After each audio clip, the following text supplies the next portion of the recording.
नमस्कार किसान साथियों, स्वागत है एक बार फिर से आप सभी का यूट्यूब चैनल एग्रो दर्पण पर। किसान साथियों, आज के इस वीडियो में हम बात करेंगे सौंफ की फसल में पहला पानी कब देना चाहिए, यानी पहली सिंचाई कब करनी चाहिए।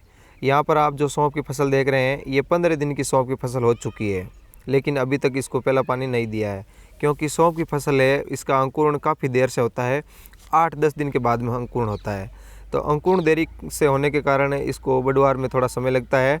यहाँ पर आप देख रहे हैं सौंफ की फसल, ये 1.25 महीने की यानी 37-38 दिन की फसल हो चुकी है, और अभी तक ये आप देख रहे हैं इस तरह की इतनी छोटी, क्योंकि सौंफ की फसल है वो शुरुआत में कम बढ़वार करती है, और जब 2 महीने की हो जाती है फसल, उसके बाद में तेज़ गति से बढ़ने लगती है। तो सौंफ की फसल है वो पूरी 5 से 6 महीने की होती है। कुछ किस्में होती है वो 5 महीने के लगभग पक जाती है, जो हाइब्रिड बीज होते हैं, लेकिन ज़्यादातर किस्में हैं वो 6 महीने लेती है।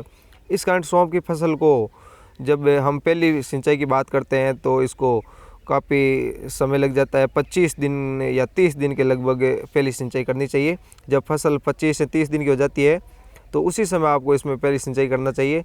और इसको जैसे उगाते समय भी काफ़ी ज़्यादा मेहनत की आवश्यकता रहती है, क्योंकि जिन खेतों में नमी नहीं रहती है वहाँ पर नमी रखना बहुत ही आवश्यक होता है।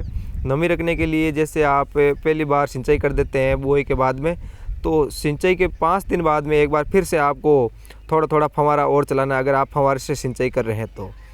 और इसके बाद में जब फसल 8 दिन की हो जाती है बुआई किए हुए और अभी अंकुरण नहीं हुआ है, तो आप एक बार फिर से थोड़ा फव्वारा चला दें, ताकि आपके खेत में नमी रहे और नमी के कारण सौंफ जल्दी उग सके। तो सौंफ की फसल में नमी रखना बहुत ही आवश्यक है। नमी के बिना ये इसका अंकुरण ही नहीं हो पाता है। जीरे की फसल में भी इसी तरह से होता है। सौंफ और जीरा थोड़ा देरी से अंकुरित होते हैं, और जिन खेतों में काली मिट्टी होती है वहाँ पर जल्दी अंकुरण हो जाता है। काली मिट्टी में नमी बरकरार रहती है। और सौंफ की फसल आपको बता दिया भाई, पूरे 6 महीने के होने के कारण इसमें सिंचाई की भी काफ़ी ज़्यादा आवश्यकता रहती है। बार बार इसमें सिंचाई करनी पड़ती है। हर 15 दिन के बाद में जैसे ही आप फसल में पहला पानी दे देते हैं 25 से 30 दिन के बीच में, और इसके बाद में हर 15 दिन में आपको सिंचाई करते रहना है। अगर आपकी ज़मीन जैसे रेतीली ज़मीन है तो रेतीली ज़मीन में थोड़ा पानी की ज़्यादा आवश्यकता रहती है, और अन्य मिट्टियों में थोड़ी कम आवश्यकता रहती है। तो आप 15 दिन के हिसाब से पानी देते रहते हैं तो काफ़ी अच्छी फसल हो सकती है आपकी।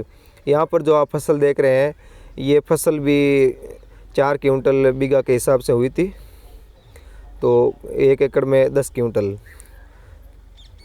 धन्यवाद किसान साथियों, वीडियो देखने के लिए बहुत बहुत धन्यवाद।